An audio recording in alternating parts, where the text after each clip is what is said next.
The collapse of Silicon Valley Bank, the run on small regional banks in the United States, and the regulators' desperate efforts to contain the fallout may actually be all about concealing a much bigger problem lurking on the balance sheets of America's small regional banks. What's up, guys? I'm Nobody Special, and just a few days ago, I put out this video here about America's commercial real estate problem. And in that video, I talked about a couple of different things going on that day, how Google employees were being told they had to share desks because the company is reducing its real estate footprint. It had too much office space. I also talked about how PIMCO had just defaulted on a $1.7 billion commercial mortgage, and how Brookfield had defaulted on 2 office towers that were worth about $750 million in mortgages. And I highlighted that CMBS, or commercial mortgage-backed securities, that the issuance of them was down 85% year over year. And if you don't know, a CMBS, that's when banks take packages of loans to things like office spaces, shopping malls, or even multifamily real estate. They package up a bundle of those loans into a bond, and they sell that into the bond market. That's known as securitized debt, or CMBS, commercial mortgage-backed securities. Well, the issuance of those commercial mortgage-backed securities is down 85% versus last year. There is no appetite for these loans in America's bond market right now. And then just today, I saw this article in therealdeal.com, and this needs to worry you, folks. This is a ticking time bomb on the balance sheet of America's banks, in particular America's small regional banks. Really concerning. NYCB, that's New York Community Bank, snubs Signature's commercial real estate loans. You may recall NYCB, that's the bank that supposedly bought out Signature Bank, which was on the brink of failure, not on the brink of failure. Nobody really knows because New York regulators seized the bank and sent it into FDIC receivership before the failure could actually occur. While New York Community Bank stepped in and bought a whole bunch of the assets from Signature Bank, it kind of looked like a private sector bailout. But it's which assets they bought, or more notably, which assets they didn't buy, that should worry you. New York Community's bank decision could signal problems with multifamily debt. New York Community Bank's deal to buy loans from Signature Bank excluded the failed institution's multi-family mortgages. The snub could signal problems with those loans, which primarily covered the troubled rent-stabilized sector, or simply that NYCB didn't want to be overweight in that area. NYCB, through its recently acquired subsidiary, Flagstar Bank, picked up $12.9 billion worth of Signature's total $74 billion loan portfolio on Sunday, in a deal with regulators who seized the major multifamily lender a week before. NYCB, which had been Signature's primary competitor, said the deal included none of Signature's commercial real estate portfolio, which totaled $35 billion at the end of 2022, or its $19.5 billion in multifamily loan book. And check out this quote right here. This is telling. "We did not acquire any multifamily or commercial real estate loans," said spokesperson Salvatore DiMartino. Zero. Why is the bank going to such effort to reassure the public that they didn't buy any of the commercial real estate from Signature Bank? Jay Martin, executive director of Landlord Group Community Housing Improvement Program, called that lack of interest really concerning, and it may speak to broader problems within the multifamily industry, Martin said. The majority of Signature's multifamily lending was to rent-stabilized properties, which have seen values sink between 20 to 65% since a 2019 state law severely limited rent increases, according to an analysis by Maverick Real Estate Partners. With revenue streams capped, owners faced with inflated operating costs and billions in pandemic arrears have struggled to keep buildings above water. Meanwhile, interest rates have risen 4 percentage points in the past year, making refinancing more expensive. Lending standards had also tightened even before this month's bank failures. Before Signature collapsed, filings with the FDIC showed hardly any distress in its apartment building loans. Just 0.42% of its $19.5 billion multifamily portfolio was marked as past due. And this quote here is telling, folks, but insiders say there are many ways for borrowers to stave off delinquency and for lenders to keep signs of it off their balance sheets. Keep signs of it off their balance sheets. Remember that. Owners can pull revenue from performing buildings to cover troubled properties or delay maintenance to scrape together money in the short term. Banks can get creative with accounting to keep delinquencies off their books. Typically, loans won't show as troubled until the owner faces a mortgage reset at which point the landlord must accept a higher interest rate or refinance, or when the loan comes due. Now, refinancing into today's interest rates is not going to be easy for a lot of landlords, and that's why a lot of landlords are just walking away from these properties. As the city's largest rent-stabilized lender, NYCB understood the risks and chose not to add more such loans to its books, and that's telling there. These guys hold more of this crap on their balance sheet than any other bank, so when they went and bought out Signature Bank's assets, they were very careful not to add one penny of commercial real estate loans to their balance sheet. Now, keep in mind, folks, a lot of the reason for this bank run has been caused by unrealized losses on the balance sheets of banks, in particular losses due to bonds like U.S. treasuries. Now, Silicon Valley Bank was unique because of their customer base, but that unique customer base just exposed that underlying problem early for that bank. All banks have this problem. As Fortune pointed out, SVB collapse highlights $620 billion hole lurking in banks' balance sheets. This is banks' unrealized losses from bonds that they've already bought that have gone down in value because the Fed has raised interest rates. Now, the problem is this $620 billion in unrealized losses does not include any losses from commercial real estate. As that previous article just pointed out, these banks have used creative accounting to avoid marking down the value of the loans on their books. Nobody really knows what these mortgages to commercial real estate is really worth. And the people who bought out Signature Bank after it was on the brink of failure took very careful steps to make sure they didn't buy any commercial real estate. Why do you think that is? Especially when you consider that NYCB is already one of the biggest holders of commercial real estate loans in the state of New York. They didn't want one more penny of it on their balance sheet, as their spokesperson pointed out. And then I saw this one in the Wall Street Journal dated today. Commercial property debt creates more bank worries. Large number of office defaults could force banks to mark down the value of these and other loans. A record amount of commercial mortgages expiring in 2023 is set to test the financial health of small and regional banks already under pressure following the recent failures of Silicon Valley Bank and Signature Bank.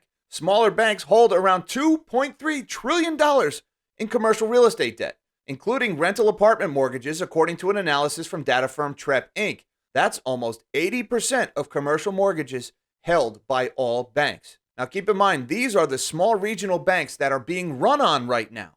These are the banks that are being forced to sell assets in order to meet these withdrawals from large depositors that are fleeing to the bigger banks where they can get the free insurance from the FDIC.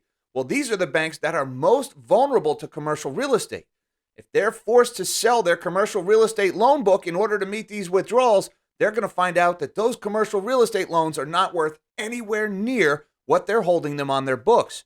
In other words, the unrealized losses at these banks are about to get a whole heck of a lot bigger, and now you understand why regulators are scrambling in the middle of the night to try to contain this run on small banks. With the banking industry in turmoil, regulators and analysts are growing increasingly concerned about commercial real estate debt, particularly loans backed by office buildings, according to industry participants. Many skyscrapers, business parks, and other office properties have lost value during the pandemic era as their business tenants have adopted new remote work and hybrid workplace strategies. High interest rates have also wreaked havoc with commercial property valuations. Many owners with floating rate mortgages have to pay much more monthly debt service, cutting into their cash flows. Owners with fixed rate mortgages will feel the pain of higher rates when they have to refinance. And here's where this gets a little urgent. This year will be critical because about $270 billion in commercial mortgages held by banks, 80% of which are small and regional banks, are set to expire, according to Trepp, the highest figure on record. Most of these loans are held by banks with less than $250 billion in assets. If those loans pay off, it would reassure markets. But a large number of defaults could force banks to mark down the value of these and other loans, analysts say, reinforcing fears over financial health of the U.S. banking system. Remember all those stories about PIMCO and Brookfield and all these companies walking away from their commercial mortgages? That is hitting the balance sheets of these small banks, which right now are experiencing a bank run. While a number of banks have seen drops in the value of their bond holdings, a key factor in Silicon Valley's bank collapse, figuring out how much the value of commercial mortgages has dropped is trickier because they aren't publicly traded and every building is different.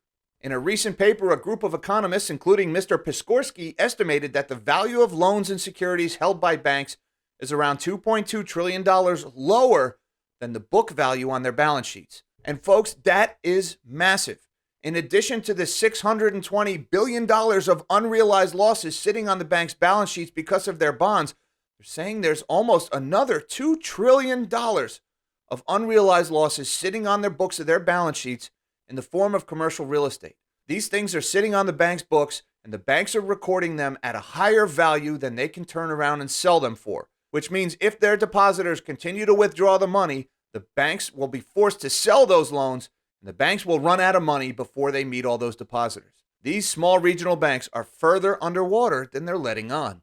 And you know this story just has to have the stink of central bankers all over it, right?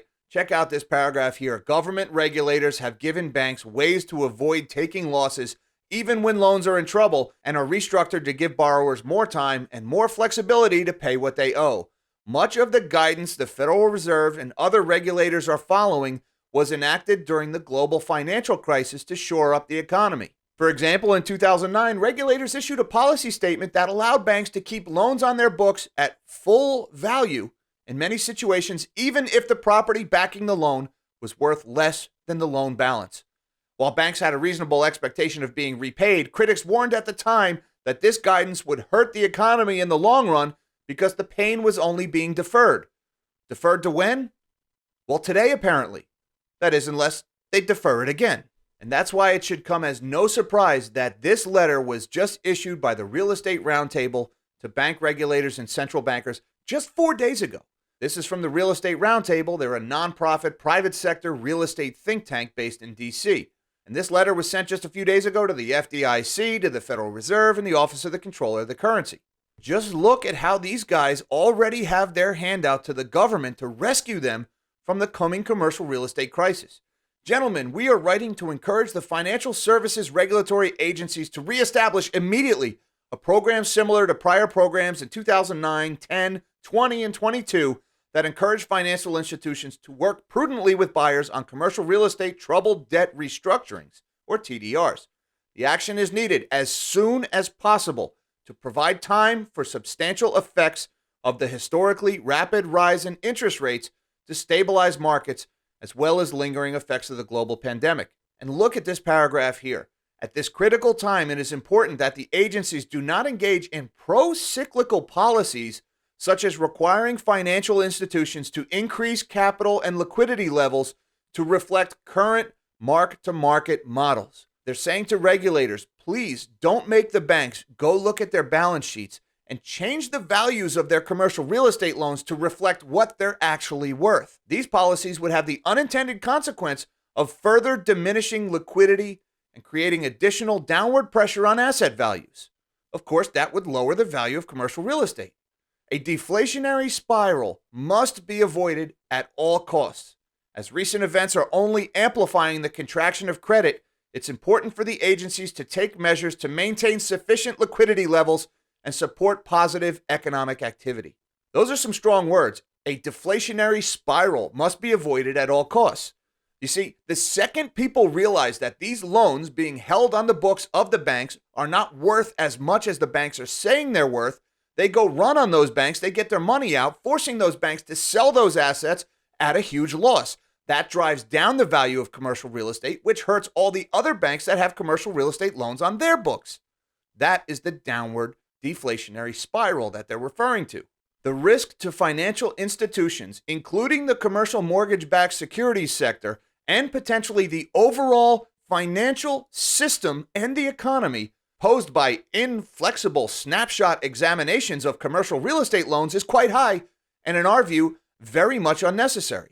That statement is so powerful right there, folks. I know there's a lot of big words in here, but what they're saying is if you force us, the banks, to tell the truth about what our commercial real estate is worth, it could hurt the overall financial system and the economy. And they're saying that would be inflexible snapshot examinations. In other words, please don't make us follow rule number 1 of real estate. Go look at comps in the sector to see what our property is actually worth. No, if we're forced to take an inflexible snapshot, in other words, tell the truth about what these loans might actually be worth, it would hurt the entire financial system. And in their view, that would be unnecessary. Convenient for them, isn't it?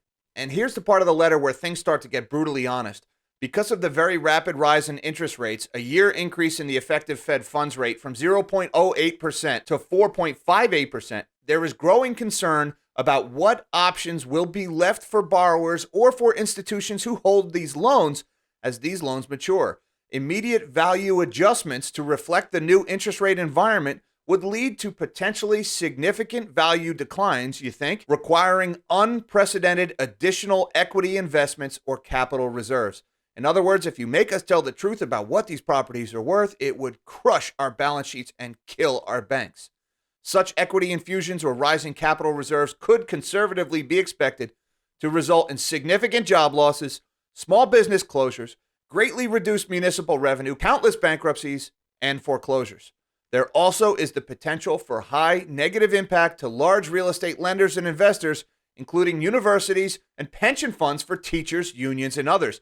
See, now they're getting political. Now they're starting to mention the donor base of certain parties. Now that letter goes on to list all the political reasons why it would be just so awful if banks were forced to tell the truth about the value of commercial real estate loans that are sitting on their books. Now, folks, so far, commercial real estate has not played a role in this bank run. The collapse of Silicon Valley Bank and Signature Bank and the current situation of First Republic is not being driven by commercial real estate.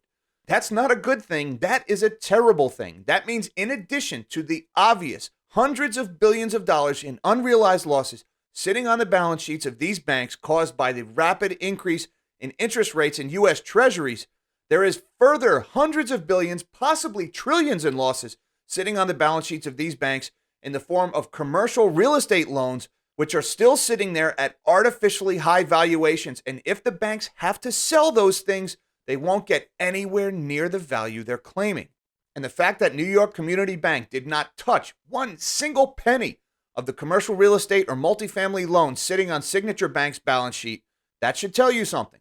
One of the biggest holders of multifamily real estate loans did not want a penny more of it. The banks see this problem coming. They're begging the regulators to solve this problem before it blows up in their face. Pretty please, let us kick this can down the road just a little bit longer. Only time will tell if they're going to be successful in passing the buck on this one. As my man Milton here says, there's just way too much office space in America, and it's sitting on the books at way too high a valuation, and there's nobody willing to pay that much for them. And the second this stuff goes up for sale, everybody's going to realize it, and the whole house of cards comes crashing down. Till next time, live small and dream big.